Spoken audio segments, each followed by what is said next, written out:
আজকের এই ঐতিহাসিক কার্যক্রমে মঞ্চে উপস্থিত ভারতীয় জনতা পার্টির प्रदेश सभापति आदरणीय राजीव भट्टाचार्य जी महोदय, मंचे उपस्थित आमादेर मध्य भारत सरकारेर प्रतिमंत्री प्रतिमा भौमिक महोदया, आमादेर पूर्व आसनेर प्रार्थी महारानी कीर्ति देव सिंह देवबर्मा आमादेर मध्य रयेछेन श्री प्रेम कुमार रियांग आईपीएफटीर प्रदेश सभापति, त्रिपुरा मातार समस्त नेतृत्व, त्रिपुरा सरकारेर समस्त मंत्री विधायकगण एवं बड़ मात्राय उपस्थित आमार भारतीय जनता पार्टी त्रिपुरा माथा आईपीएफटीर कार्यकर्ता भाई बोनेरा, मीडियार बंधुरा बंधुरा आजकेर এই ক্ষণ ये कोनो साधारण निर्वाचन नय, ये निर्वाचन नरेंद्र भाई मोदी के तृतीयबारेर जन्य प्रधानमंत्री बनानोर निर्वाचन। बंधुरा आमी जदि बोले एखाने जारा भारतीय जनता पार्टीर कार्यकर्ता रयेछेन तादेर काछे कटा करे भोट आछे, आपनादेर काछे कटा भोट आछे, एकजनेर काछे कटा भोट, आमार काछे एकटा भोट आछे, आपनार काछे, सबार काछे, राष्ट्रपतिर काछे, प्रधानमंत्रीर काछे, मुख्यमंत्रीर काछे, पृष्ठ प्रमुखेर काछे, मंडल प्रेसिडेंटेर काछे, सबार काछे एकटा भोट। मेरे मित्रों ध्यान से सुनो, प्रत्येकेर काछे एकटा भोट आछे। यदि भारतीय जनता पार्टीर पद्मफुल चिन्हे भोट देई तो से भोट दिए प्रधानमंत्री निर्धारित होबे, और यदि सेई भोट आमी हाथ चिन्हे बा कास्तो आतरिते देई तो से भोट জামানত জব্দ হয়ে বদনাম হবে। তার জন্য সারা ত্রিপুরাবাসীকে, আগরতলাবাসীকে আমি বিপ্লব দে বলতে চাই, আপনাদের ছেলে আপনাদের ভাই এবারের ভোট তো নরেন্দ্র ভাই মোদি প্রধানমন্ত্রী বানানোর জন্য ত্রিপুরার মানুষ ভোট দেবে, প্রধানমন্ত্রী বানানোর জন্য ভোট দেবে। জামানত জব্দ হওয়ার জন্য ত্রিপুরার কোনো মানুষ একটি ভোটও দেবে না। নরেন্দ্র ভাই, এই ত্রিপুরা মানুষ আপনাকে চেনে। আপনি ত্রিপুরাকে স্বাধীনতা দিয়েছেন 2018-তে। ত্রিপুরার মানুষ 25 বছর যাবৎ কংগ্রেস সিপিএম এর গেরাকলে আটকিয়েছিল। মহিলাদের স্বাধীনতা ছিল না, যুবকদের রোজগার ছিল না, বুজুর্গদের ভালো ভাতা ছিল না, স্টুডেন্টসের পড়ার ব্যবস্থা ছিল না, রোজগারের ব্যবস্থা ছিল না, কৃষকদেরকে রোজগারের ব্যবস্থা ছিল না। আর ত্রিপুরা রাজ্যে যে কোনো কিছু হয়েছে মাননীয় প্রধানমন্ত্রী নরেন্দ্র ভাই মোদির কারণ হয়েছে। মেরে মিত্র, আমরা কাজ করি এখানে, মুখ্যমন্ত্রী হিসাবে আমি কাজ করেছি 4 বছর 2 মাস, মানিক শাহ কাজ করছে তারপর মুখ্যমন্ত্রী হিসাবে আমরা কাজ করি, কিন্তু আমাদের কাজের জন্য প্রেরণা যোগায় মাননীয় প্রধানমন্ত্রী নরেন্দ্র ভাই মোদি, যিনি আজ কিছুক্ষণের মধ্যে আমাদের মধ্যে পৌঁছে যাবেন। আমি সবাইকে বলবো, পুরো আগরতলাবাসী ছুটে আসুন এই ময়দানে নরেন্দ্র ভাই মোদিকে দেখার জন্য, নরেন্দ্র ভাই মোদির কথা শোনার জন্য। মেরে মিত্র, কারণ কি ত্রিপুরার জন্য মোদি দরকার, ত্রিপুরার জন্য মোদি দরকার, ত্রিপুরার ছাত্রের জন্য মোদি দরকার, ত্রিপুরা সেলফ হেল্প গ্রুপের যে মহিলা আছে তার রোজগারের জন্য, লাখপতি দিদির জন্য মোদি দরকার।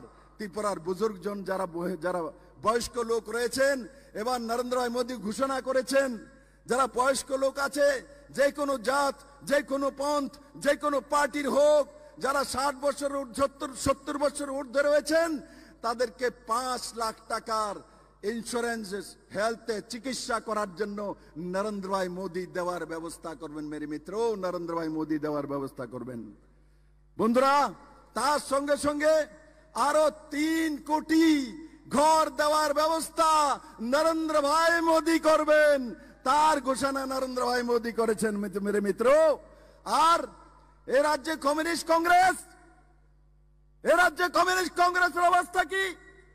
এখানে মানিক সরকার 4 বারের মুখ্যমন্ত্রী, উনি বিলুনিয়াতে গিয়ে বলেন ইনি দেশ রক্ষার জন্য, সংবিধান বাঁচানোর জন্য, ভারতের অস্তিত্ব রক্ষার জন্য উনি হাত চিহ্নিত ভোট দিতে যাচ্ছেন। সংবিধান রক্ষার জন্য, দেশ রক্ষার জন্য, মানুষের অস্তিত্ব বাঁচানোর জন্য। আমি আপনাকে বলি, আপনি আপনাদের পার্টির ম্যানিফেস্টো দেখেছেন মানিক বাবু, জিতেন বাবু, আশিস শাহ, আপনারা দেখেছেন কমিউনিস্ট পার্টির ম্যানিফেস্টো? তার মধ্যে লেখা আছে কমিউনিস্ট পার্টি এনডি গঠবন্ধন যদি ক্ষমতায় আসে তাহলে ভারতের পরমাণু শক্তির সমস্ত কিছু এরা নাশ করে দেবে, সমস্ত কিছু ধ্বংস করে দেবে। তার মানে ভারতকে কাঙ্গাল বানিয়ে ছাড়বে। কোন রাষ্ট্রভক্ত এই কথা বলতে পারে? কোন রাষ্ট্রভক্ত পার্টি এটা লিখতে পারে? কোন সংবিধান বাঁচানোর পার্টি সেটা বলতে পারে? আমি মানিক সরকার এবং জিতেন চৌধুরীর থেকে জবাব চাই, স্পষ্টীকরণ ত্রিপুরার মানুষের কাছে। আপনারা পরমাণু শক্তিধর ভারতকে কেন ধ্বংস করতে চান? কেন আপনারা পাকিস্তানের ভাষা বলেন? কেন আপনারা চীনের ভাষা বলেন? কেন আপনারা সেই দুই দেশের কথা বলছেন? ভারতকে বাঁচানোর জন্য, ভারতকে শেষ করার জন্য আপনারা প্রতি মুহূর্তে কাজ করে যাচ্ছেন মানিক বাবু। তাই আমি আমার সমস্ত ভারতীয় জনতা পার্টির কার্যকর্তা এবং ত্রিপুরা মাতা সহ আইপিএফটির কার্যকর্তা এবং সমস্ত ত্রিপুরাবাসীর কাছে নিবেদন করতে চাই, 25 বছর কমিউনিস্টের সরকার ছিল, কৃষকদের জন্য কমিউনিস্টরা কি দিয়েছে বলুন তো? এই ময়দানে ভারতীয় জনতা পার্টির সমস্ত কার্যকর্তারা রয়েছে। কমিউনিস্টরা খ্যাত মজুরের পার্টি ছিল, এরা খেটে খাওয়া মানুষের পার্টি ছিল। কি করেছে খেটে খাওয়া মানুষের জন্য? কি করেছে মানুষের রোজগারের জন্য? কি করেছে কৃষকদের রোজগারের জন্য? ভারতীয় জনতা পার্টি সরকার ত্রিপুরাতে আসার পর নর্থ ইস্টের রাজ্যগুলোর মধ্যে প্রথম মিনিমাম সাপোর্ট প্রাইস ভারতীয় জনতা পার্টি আইপিএফটি সরকার ত্রিপুরাতে লাগু করেছিল 2018-তে মেরে মিত্র। যেই কারণে কৃষকরা 10 টাকা 12 টাকা করে কমিউনিস্টের সময় ধান বিক্রি হতো, সেই ধান আজ 22 টাকা 20 টাকা 21 টাকা করে কিলো বিক্রি করে। কার জন্য? নরেন্দ্র ভাই মোদির জন্য করে, নাকি কমিউনিস্ট পার্টির জন্য আর কংগ্রেসের জন্য করে মেরে মিত্র? আজকে ত্রিপুরা রাজ্যে কিষাণ সম্মান নিধির মাধ্যমে 6000 টাকা করে কৃষকরা পায়। কমিউনিস্টের সময় কৃষকদের জন্য কোন স্কিম করেছিল? 1 পয়সা দিয়েছিল? ধানের দাম বাড়িয়েছিল? কৃষকদের জীবনমান উন্নয়নের জন্য কিছু করেছিল?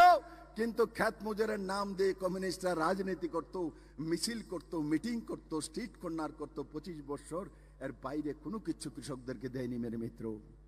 আর যুবাওদের নিয়ে ডিএফ করা, চাঁদা তোলা, মানুষকে ধমকি দেওয়া, লাল চোখ দেখানো, তার বাইরে কিছু যুবাওদের শিখায়নি। কিন্তু ভারতীয় জনতা পার্টি সরকার আসার পর 2018-তে আমরা ছাত্রদের জন্য ভবিষ্যৎ সুন্দর নির্মাণ করার জন্য ন্যাশনাল সিলেবাস এনসিইআরটি সিলেবাস লাগু করেছি। 125টি বিদ্যাজ্যোতির স্কুল ত্রিপুরা রাজ্যে আমরা প্রথম সরকারি সিবিএসই স্কুল ত্রিপুরাতে লাগু করেছি। কিন্তু শিক্ষার জন্য, শিক্ষা জাতির মেরুদণ্ড, সবচাইতে বেশি কমিউনিস্টের নেতারা এই রাজ্যের মধ্যে ভাষণ দিয়ে বলতেন, কিন্তু ছাত্রদের জন্য, যুবাদের জন্য কিচ্ছু করেনি মেরে মিত্র, কিচ্ছু করেনি। আর যদি বুজুর্গজনের জন্য বলি, যারা বেশি বয়স্কের লোক আছে, কমিউনিস্ট পার্টিরা বলতো আমরা 33টা ভাতা দেই, বড় অহংকার করে বলতো 33 ভাতা কমিউনিস্ট পার্টি সরকার ত্রিপুরা রাজ্য দেয়। আরে মানিক সরকার বাবু, 33টা ভাতা দিতেন 25 বছরে, 300 টাকা, 500 টাকা, 700 টাকা, তার উপরে দিতে পারলেন না। 25 বছর শাসন করে ভারতীয় জনতা পার্টির সরকার মাত্র 6 বছর শাসনে রয়েছে। আমরা 2018-তে ম্যানিফেস্টোতে বলেছিলাম যে আমরা সমস্ত ভাতাগুলি ত্রিপুরা রাজ্যতে 2000 টাকা করে দেব। 2023-এর নির্বাচনের আগে ভারতীয় জনতা পার্টি সরকার, নরেন্দ্র ভাই মোদীর নেতৃত্বের সরকার সমস্ত বুজুর্গদেরকে একসঙ্গে 2000 টাকা করে ভাতা দেওয়ার ব্যবস্থা নরেন্দ্র ভাই মোদী সরকার করেছে মেরে মিত্র।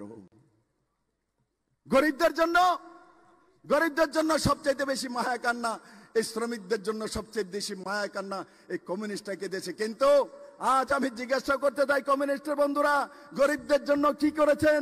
জলের ব্যবস্থা করতে পারেননি। এই ত্রিপুরা রাজ্যে প্রতি ঘরে জলের ব্যবস্থা নরেন্দ্র ভাই মোদীর জল জীবন মিশনের মাধ্যমে মানুষের ঘরে ঘরে জল পৌঁছানোর ব্যবস্থা ভারতীয় জনতা পার্টির সরকার করেছে। কিন্তু আপনারা 25 বছর শাসন করে মানুষকে জল পর্যন্ত পৌঁছাতে পারেননি মানিক বাবুরা। আপনারা এই ভারতের কৃষ্টি সংস্কৃতি তাকেও চেনেন না, না মানুষের সুবিধা পৌঁছাতে পারেছেন মেরে মিত্র। 5 কিলো করে গরিব মানুষকে চাউলের ব্যবস্থা, 81 কোটি মানুষকে 5 কিলো প্রতি ব্যক্তি ফ্রি চাউলের ব্যবস্থা নরেন্দ্র ভাই মোদী করেছে ত্রিপুরা রাজ্য সহ ভারতবর্ষের জন্য। কমিউনিস্টরা একটা চাউল কাউকে ফ্রিতে দেয়নি এই ত্রিপুরা রাজ্যের মধ্যে, একটি চাউলও কাউকে ফ্রিতে দেওয়ার ব্যবস্থা করেনি মেরে মিত্র। তাই আমি বলছি ভারতীয় জনতা পার্টির সমস্ত কার্যকর্তা এবং আইপিএফটি এবং ত্রিপুরা মতের কার্যকর্তারা এখনো সময় আছে, ঘরে ঘরে যান, মানুষকে বলেন যে জল দেওয়ার ব্যবস্থা তো নরেন্দ্র ভাই মোদী, ফ্রিতে চাল দেওয়ার ব্যবস্থা তো নরেন্দ্র ভাই মোদী, প্রধানমন্ত্রী আবাস যোজনার ঘর তো নরেন্দ্র ভাই মোদী, প্রধানমন্ত্রী সড়ক যোজনার রোড তো নরেন্দ্র ভাই মোদী, আয়ুষ্মান ভারতের 5 লাখ টাকার হেলথ ইন্স্যুরেন্স তো নরেন্দ্র ভাই মোদী, এনসিআরটি সিলেবাস তো নরেন্দ্র ভাই মোদী, কিষাণ সম্মান নিধির 6000 টাকা তো নরেন্দ্র ভাই মোদী, করোনা টিকাকরণের টিকা তো নরেন্দ্র ভাই মোদী, ন্যাশনাল হাইওয়ে তৈরি করার ব্যবস্থা তো নরেন্দ্র ভাই মোদী, আগরতলার ইন্টারন্যাশনাল এয়ারপোর্ট তৈরি করার ব্যবস্থা তো নরেন্দ্র ভাই মোদী, सीबीएसई स्कूल 125 विद्याज्योति स्कूल तो नरेंद्र भाई मोदी, 7th पे स्केल लागू करा सरकारी कर्मचारी जन्नो तो नरेंद्र भाई मोदी, 25% डीए देवा तो नरेंद्र भाई मोदी, छात्रদের জন্য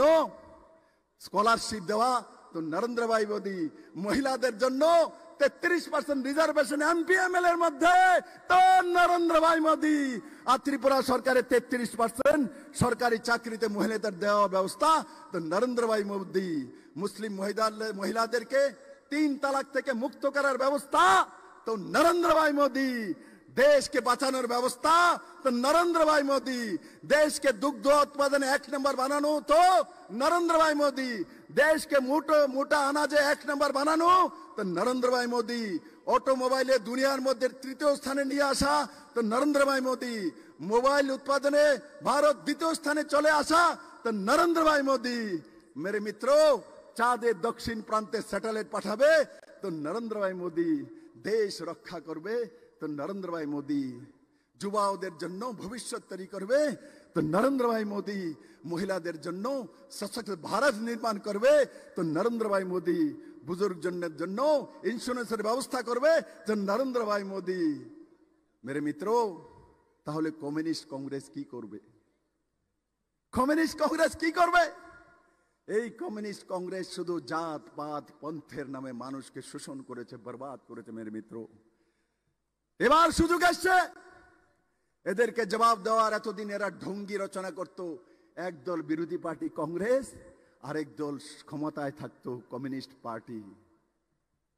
আজকে যারা চিরবিরোধী, যারা বলেছিল যে কলকাতাতে বাংলাতে কমিউনিস্ট আর কংগ্রেস এক জায়গায় আসার কারণে এরা কংগ্রেসে থাকবে না, 2017-তে এই রাজ্যে যারা এখন কংগ্রেসের রাজত্ব করে কংগ্রেসের লিডারশিপ দেয়, 2017-তে যখন ওয়েস্ট বেঙ্গলে কমিউনিস্ট আর কংগ্রেস এক জায়গায় এসছে তখন তার বিরোধ করে এরা কংগ্রেসে থাকেনি, তৃণমূল কংগ্রেসে চলে গেছে। কিন্তু তৃণমূলে মমতা ব্যানার্জির সঙ্গে জমেনি, তবে তারপর ভারতীয় জনতা পার্টিতে চলে এসছে এবং ভারতীয় জনতা পার্টিতে এসে নরেন্দ্র ভাই মোদীর বিরোধ করছিল 2019-এর লোকসভাতে, আর আমরা তখন মন্ত্রী পরিষদ থেকে বের করে দিয়েছি। তারপর আবার চলে গেছে কংগ্রেসে, আবার এইবার চলে গেছে সিপিএম এর সঙ্গে, মানিক বাবুর সঙ্গে, জিতেন বাবুর সঙ্গে। ফটোটা দেখুন না দুজনের, 50 বছর যাবত এত খুন, এত রেপ, 80 দাঙ্গা, এনএলএফটি, তারপর অলতিবের টাইগার ফোর্স, উজান ময়দান, বিচ্ছিন্ন মনুতে 12 জন সিপিএম এর খুন, সুখরাম দেববর্মাকে খুন, পরিমল শাহ মন্ত্রীকে খুন, মধুসূদন বাবুকে এখানে বনমালীপুরে এমএলএ কংগ্রেসের খুন। কিসের জন্য এই খুনগুলি করেছেন? কে প্রায়শ্চিত্ত করবে? সিপিএম কংগ্রেসের নেতাদের জিজ্ঞাসা করতে চাই, কে প্রায়শ্চিত্ত করবে? ঝর্ণা দিদিকে জিজ্ঞাসা করতে চাই, আপনার স্বামী শ্রীরাম পালকে কংগ্রেসীরা তখন খুন করেছিল, এবার আপনি হাত চিহ্নে কিভাবে ভোট দেবেন? ভারতীয় নারী কিভাবে ভোট দেয়? তার স্বামীকে যারা খুন করেছে সেই খুনিদেরকে কিভাবে আপনি ভোট দেবেন? জবাব চাই ত্রিপুরাবাসী। জিতেন বাবু, আপনি আমাদের ক্যান্ডিডেটকে বলেন যে বিদেশ থেকে এসে, বাইরে থেকে এসে, কৃতি দেবী বাইরে থেকে এসছে। জিতেন বাবু ভারতের কালচার পর্যন্ত জানেন না, ভারতের কৃষ্টি সংস্কৃতি জানেন না। উনি মহারাজ বীর বিক্রম কিশোর মানিকের নাতনি কিরিট বিক্রমের মেয়ে, ওনার বিয়ে হয়েছে। বিয়ে হওয়ার পর মেয়েরা শ্বশুর বাড়িতে যায়, বিয়ে হওয়ার পর শ্বশুর বাড়িতে যায় না, যায় না। বিয়ে হওয়ার পর মেয়েরা শ্বশুর বাড়িতে যায়। দিদিকে আমরা বিয়ে দিয়েছি, দিদি শ্বশুর বাড়িতে ছত্তিশগড়ে গিয়েছে। আর যখন নরেন্দ্র ভাই মোদী বলেছে ত্রিপুরার কাজের জন্য তোমাকে আসতে হবে বেটি, তখন দিদি ছত্তিশগড় থেকে সব কাজ কর্ম ফেলে ত্রিপুরাতে আমাদের কাছে চলে এসেছে, মাইকেতে চলেছে, বাপের বাড়িতে এসে। জিতেন বাবু, আপনার কি মেয়ে নেই? আপনার মেয়েকে বিয়ে দেবেন না? আপনার মেয়ে শ্বশুর বাড়িতে যাবে না? আপনার মেয়ে আপনার বাড়িতে আসলে পরায়া হয়ে যাবে, বিদেশি হয়ে যাবে, অন্য নাগরিক হয়ে যাবে। আরে দিদি তো এখানের এই কিরিট বিক্রম মহারাজের মেয়ে। জিতেন বাবু, আপনার পার্টিটা বিরোধী পার্টি, আপনার যে পার্টিটা সেটা হচ্ছে বিদেশি পার্টি, আপনার সোচ বিদেশি, আপনার ব্যবস্থা বিদেশি। তার জন্য ত্রিপুরার মানুষ আপনাদেরকে বহিষ্কার করে দিয়েছে মেরে মিত্র। শুধু ভারতীয় জনতা পার্টি বহিষ্কার করেছে তাদেরকে তেমন নয়, ত্রিপুরার আম জনতা আজ কমিউনিস্টকে দেখতে চায় না মেরে মিত্র। তার জন্য চূড়া রাস্তাতে হাত চিহ্নের মাধ্যমে কমিউনিস্ট পার্টি পশ্চিম কেন্দ্রে আশিস শাহকে ক্যান্ডিডেট বানিয়েছে, ভেজেছে। হাত চিহ্নের নামে কমিউনিস্টের ভোট নিয়ে নেব আর আমরা মানুষকে ফাঁকি দেব। কিন্তু ত্রিপুরা মানুষ জেনে গেছে হাত চিহ্নতে মাত্র আশিস বাবু দাঁড়িয়েছেন মাত্র। আসলে তো খেল কমিউনিস্ট পার্টির কাস্তোয়াতেরির, এবার আর কাস্তোয়াতেরি কোনো কিছু হবে না। 2018-তে ত্রিপুরার মানুষ আপনাদের হাঁটু ভেঙেছে, এবার 2024-এর নির্বাচনে আপনাদের কোমর ভাঙবে ত্রিপুরা রাজ্যের মধ্যে। মানিক বাবু, আপনাদেরকে দূরবীন দিয়ে দেখা যাবে না। সেই দিশাতে ভারতীয় জনতা পার্টি, আইপিএফটি, ত্রিপুরা মাথা সেই দিশাতে কাজ করছে মেরে মিত্র। যেটা আমি বলছি, আজকে আমাদের মধ্যে নরেন্দ্র ভাই মোদী আসবে কিছুক্ষণের মধ্যে, উনি বেরিয়ে পড়েছেন। আমি সমস্ত আগরতলাবাসীকে বলবো, ঘরে থেকে আর লাভ নাই মেরে মিত্র, সব বেরিয়ে আসুন মোদীর কাছে। মোদী হি এক রাস্তা, মোদী একমাত্র ব্যক্তি যে ভারতকে দুনিয়ার সামনে সর্বশ্রেষ্ঠ দেশ বানিয়ে ছাড়বে মেরে মিত্র। আর সেই দিশাতে ত্রিপুরার যুবা, ত্রিপুরার মহিলা আর ত্রিপুরার আম জনতা নরেন্দ্র ভাই মোদীর সাথে। কারণ কি, ত্রিপুরাকে 2018-তে মুক্ত করে নরেন্দ্র ভাই মোদী হি ত্রিপুরার মানুষের কাছে এক আশা জাগিয়েছে, এক দ্বীপ জ্বালিয়েছে। আর নরেন্দ্র ভাই মোদী সেই ব্যক্তি নিজে জ্বলে অন্যকে আলো দেওয়ার ব্যক্তির নাম হচ্ছে নরেন্দ্র ভাই মোদী মেরে মিত্র। নিজে যেমন প্রদীপ নিজে জ্বলে অন্যকে আলো দেয়, সেই নরেন্দ্র ভাই মোদীও নিজে জ্বলে ভারতকে আলো দেয়, যুবাকে আলো দেয়, মহিলাকে আলো দেয়। তার নাম হচ্ছে নরেন্দ্র ভাই মোদী মেরে মিত্র। মোদীর বিষয়ে কত বলবো, যতটা বলি ততটাই কম মেরে মিত্র। আমি কোনোদিনই নরেন্দ্র ভাই মোদী, অমিত ভাই শাহ তাদের অবদান ভুলতে পারবো না। কারণ কি, ওনারা যদি দুইজন ব্যক্তি যদি না থাকতেন, এই ত্রিপুরা রাজ্য কোনোদিন মুক্ত হতো না মেরে মিত্র কমিউনিস্টের হাত থেকে। কারণ কি, এই কংগ্রেসীরা তো আগেই ওদের সঙ্গে মিলে আসছিল, তার জন্য সেটা সম্ভব ছিল না। আর বাকি আজকে ত্রিপুরার যে জনজাতিদের মধ্যে আলাদা আলাদা পার্টি নির্মাণ হয়েছে সময়ে সময়ে, কার জন্য হয়েছে, কি কারণে হয়েছে? কারণ তো বলো কমিউনিস্ট পার্টি। এই ত্রিপুরার মধ্যে টিউজিএস কার কারণে হয়েছে? আঞ্চলিক পার্টি প্রথম টিউজিএস কার কারণে হয়েছে? কমিউনিস্ট পার্টির শোষণের কারণে। সমাজসরণ ত্রিপুরা কমিউনিস্ট পার্টির বিরুদ্ধে টিউজিএস তৈরি করেছে। তারপর বিজয় রাঙ্কলজি তৈরি করেছে আইএনপিটি, কার বিরুদ্ধে করেছে? কমিউনিস্ট পার্টির শোষণের বিরুদ্ধে করেছে। তারপর আইপিএফটি তৈরি করেছে এনসি দেববর্মা, কার বিরুদ্ধে করেছে? কমিউনিস্ট পার্টির বিরুদ্ধে করেছে। তারপর মহারাজ প্রদ্যোৎ কিশোর মানিক্য ত্রিপুরা মাতা তৈরি করেছেন, কার বিরুদ্ধে তৈরি করেছে? কমিউনিস্টের বিরুদ্ধে তৈরি করছে। তার মানে ত্রিপুরার জনজাতিরা কমিউনিস্টকে পছন্দ করে না, কিন্তু কমিউনিস্টরা এই জনজাতিকে শোষণ করেছে, জনজাতিকে বরবাদ করেছে মেরে মিত্র। আর এই কমিউনিস্টরা সবসময় বলে বেড়াতো, 2018-এর আগে কমিউনিস্টরা কি বলতেন? এসটির 20টা সিট আমাদের বাম পকেটে থাকে। মানে কি বলতে চাইছেন জনজাতির বিষয়ে? এসটির 20টা সিট কমিউনিস্ট পার্টির বাম পকেটে থাকে। তারা 20 থেকে নির্বাচন শুরু করে, বিরোধীরা 0 থেকে শুরু করে। এটাই ছিল কমিউনিস্ট পার্টি ত্রিপুরা রাজ্য ভর স্লোগান জনজাতির জন্য। আজকে আমি বলি, আমাদের এখানে সমস্ত কার্যকর্তারা বসে আছে। কাউকে যদি বলে রাজীব দা আমার সঙ্গে আছে, কেউ যদি বলে এখানে যদি প্রেম কুমার রিয়াং বলে রাজীব দাকে, রাজীব দা আপনি তো বিপ্লব দেবের বাম পকেটের মধ্যে আছেন, তখন রাজীব দার কেমন লাগবে? আমি যদি কেউ যদি কল্যাণীদিকে বলে কল্যাণীদি আপনি তো বিপ্লব দেবের বাম পকেটে আছেন, তখন কল্যাণীদির কেমন লাগবে? কেউ যদি প্রতিমা ভৌমিককে বলে আপনি তো বিপ্লব দেবের বাম পকেটে আছেন, তোমার কেমন লাগবে? কমিউনিস্টরা জনজাতিদের সম্মান করতে শেখনি মেরে মিত্র, তোমরা সম্মান করতে শিখুনি, এদেরকে সম্মান দাওনি, তোমরা এদেরকে বাম পকেটে রাখার অহদা দিয়েছ। ভারতীয় জনতা পার্টি বলে বাম পকেটে নয়, বিপ্লব দেব, নরেন্দ্র ভাই মোদী, মানিক চার হৃদয়ে, মহারাজ প্রদ্যোৎ কিশোরের মানিকের হৃদয়ে জনজাতিরা থাকে মেরে মিত্র, আমাদের পকেটে থাকে না। আমরা জনজাতিদের পকেটে থাকি, জনজাতিদের পকেটে বিপ্লব দেব থাকে, প্রদ্যোৎ কিশোর মানিক্য থাকে, নরেন্দ্র ভাই মোদী থাকে, অমিত ভাই শাহ থাকে। সেটা বুঝতে আপনাদের 50 বছর সময় লেগেছে, তাই আপনারা জনজাতিদেরকে মন জিততে পারেনি। জনজাতিদের ঋষা যেটা বিপ্লব দেব পরে আছে, মানিক বাবু, জিতেন বাবু, আপনারা কোনদিন সেই ঋষা ধারণ করেননি। কারণ কি? আপনারা জনজাতিকে ভালোই বাসেন না, আপনারা শুধু নাটক করেন। আর জিতেন বাবু কোথায় আপনি? আপনার এসটি সিটে দাঁড়ানোর মতো হিম্মত নেই। আপনি 20টা এসটি সিটের মধ্যে একটা তো দাঁড়াতে পারলেন না, আপনার হিম্মত নেই। জনজাতি সিট থেকে পাস করার মতো আপনার কাছে হিম্মত নেই। আপনি জেনারেল সিটে সাবরুমে গিয়ে দাঁড়িয়ে সেখান থেকে এমএলএ এসেছেন, তারপরও মিথ্যা কথা বলে যে আমি মুখ্যমন্ত্রী হতে যাচ্ছি। মুখ্যমন্ত্রী আপনার জীবনে আর মুখ্যমন্ত্রী থাক দ্বিতীয় কথা, আর জীবনে দ্বিতীয়বার এমএলএ হতে পারবেন না। দ্বিতীয়বার জনতাতে আপনাদেরকে চিনে নিয়েছে, আপনাদেরকে মুখ্যমন্ত্রী দূরের কথা বানাবে এমএলএ কেউ বানাবে? কমিউনিস্ট পার্টির কোন এমএলএ হবে ত্রিপুরাতে? হবে? কংগ্রেসের কোন এমএলএ হবে? আগামী 24-এর পর নরেন্দ্র ভাই মোদীকে আমি বলবো, মোদীজি ত্রিপুরা থেকে কোন কংগ্রেস আর কমিউনিস্টের কোন এমএলএ জন্ম নেবে না ত্রিপুরাতে।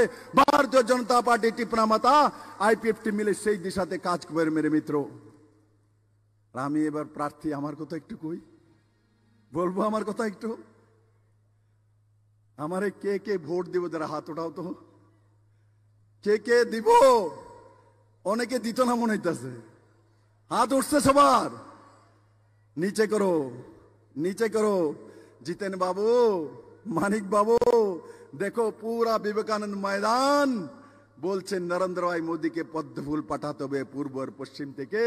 19 তারিখ এই পশ্চিম সিটে আর 26 তারিখ পূর্ব সিটে পদ্মফুল চিহ্নে ভোট দিয়ে বিজেপি আইপিএফটি ত্রিপুরা মাতার ক্যান্ডিডেটকে বিপুল ভোটে জয়যুক্ত করে নরেন্দ্র ভাই মোদীর কাছে পাঠিয়ে এই সশক্ত ত্রিপুরা নির্মাণের জন্য অঙ্গীকারবদ্ধ হব। আর এখনো যারা কংগ্রেস সিপিএম এ রয়েছে, আমার ভারতীয় জনতা পার্টি ত্রিপুরা মাতা আইপিএফটি সমস্ত কার্যকর্তাদের বলবো, আজ এই কার্যক্রমের পর বাড়ি বাড়ি যান। সরব প্রচার শেষ হয়ে যাবে, নীরব প্রচার করা যেতে পারে। একজন দুজনে যান, বাড়ি বাড়ি গিয়ে বলুন কিসের জন্য হাত চিহ্নিতে কাস্তুয়াত্রীতে ভোট দেবেন, কার জন্য দেবেন, কি পাবেন, কি পেয়েছেন 25 বছর কমিউনিস্টের সরকারে আর কংগ্রেসের জোট সরকারে মেরে মিত্র। সেই কথাগুলি বললে আপনি সমস্ত ত্রিপুরাবাসী একযোগে ভারতীয় জনতা পার্টি নরেন্দ্র ভাই মোদী পদ্মফুল চিহ্নে ভোট দিয়ে নরেন্দ্র ভাই মোদীকে তৃতীয়বারের মতো প্রধানমন্ত্রী রেকর্ড ভোটে ত্রিপুরার মানুষ দুটি পদ্মফুল পাঠিয়ে সেই দিশাতে কাজ করবে। আমার সঙ্গে একবার সবাই বলুন, ভারত মাতা কি, ভারত মাতা কি, महाराज वीर बिरकन किशोर मानिका की, टिपरा माता की, आईपीएफटी की, भारतीय जनता पार्टी की, नरेंद्र भाई मोदी की, अमित भाई शाह जी की, भारतीय जनता पार्टी की। धन्यवाद।